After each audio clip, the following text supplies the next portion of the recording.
Welcome back to the BookEnds YouTube channel. Today we are talking about formatting, and I think formatting across everything, queries, submissions. Okay, that's everything. So this is a big pet peeve of mine, and I think maybe this is like the picture book side of things that informs, Okay. but it matters for everything. It matters for your query letter, and it matters for submissions or Yeah. manuscripts going out to publishers. So, what do I mean by format? For a query, it's so simple, and then yet it's also, I think, the thing that kind of eludes a lot of querying authors. A query letter is simple. Like it's a The few letter. paragraphs. I always like to say the hook, the book, the cook, which I stole from another agent. I like that. Um, and it's just like what the book is, the blurb, and who you are. Nothing Yep. really needs to be more than that.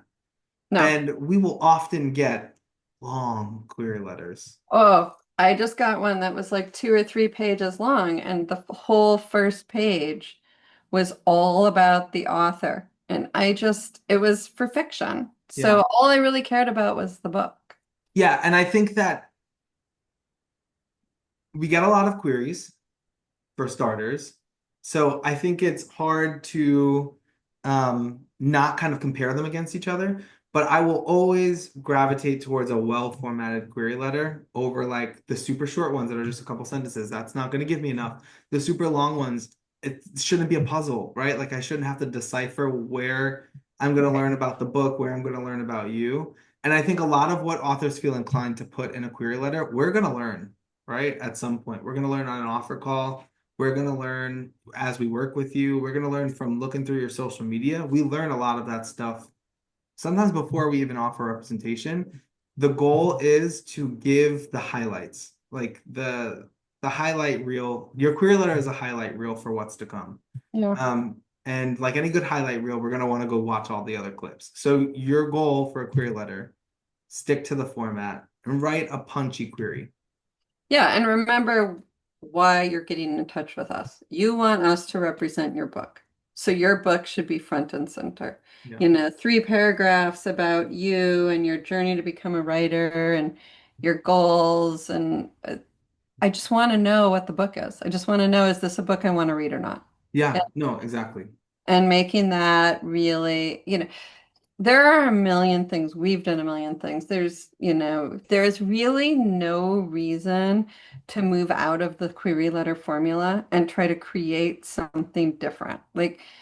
Just like there's a reason that resumes tend to have a certain format to them. When you have people reviewing a ton of the same thing, their eyes want to go to the same place for the information that they're looking for. And the query letter should be thought of that way. Don't overthink it in terms of like, well, maybe if I switch all this around, I'll grab an agent's attention. Yeah. Yeah, no, exactly. Okay, so the video is not actually about the query letter, but I think that's the point, right? Like Yeah. what you just said, I could have talked quicker and said exactly that. But like we are reviewing so many of them, Yeah. and where our eyes go matters. Yeah. And how we scan that page matters. And I think that we should always really endeavor to be concise in like a formal letter. I think clear, like you say all the time, clear is kind, and that should be a query letter too.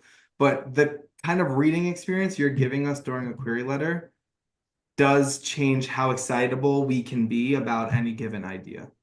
And to transition to the broader discussion of formatting, there is a reading experience you give us and how you format everything. Yeah. And if you're using wonky fonts Yes. or, you know, 35 point fonts, Single spaced is a hill I will die on.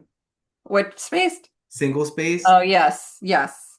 Agree. not good. And I think especially in publishing, there is a standard way that we have to format books for them to go throughout the entire production process, for errors to be caught, for it to be as clean as possible. It is double spaced, Yeah. usually around a 12, 14 point font, right? 12.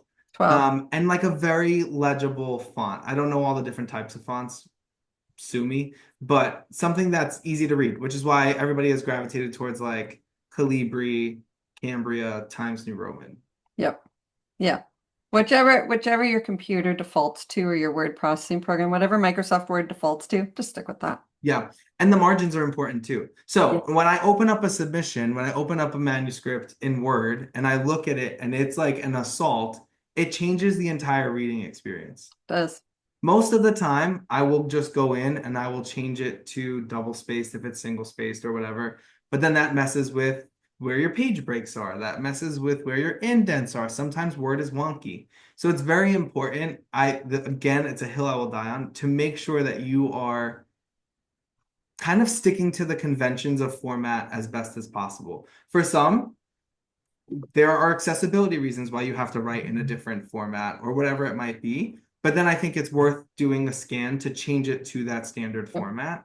It will only benefit you and it will only serve you for an agent to go in and have as smooth a reading experience as possible.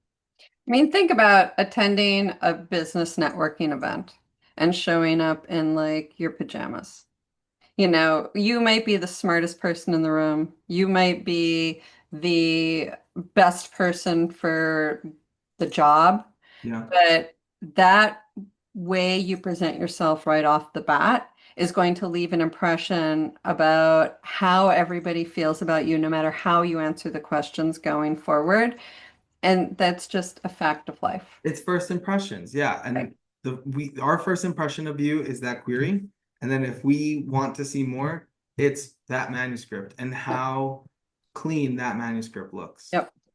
And Yep. then just a quick sidebar, but on the picture book side, like the way you format things will influence pacing, page turns, structure. You can change your font size, you can play with things. How you format your art notes is important because you want the reader's eye to be drawn to the main text, not the sidebars, not the art notes. So I often recommend right justifying art notes and sidebars and changing the font color. All of that plays into reading experience in a really crucial way. I think maybe even more so in picture books than in novels, Definitely.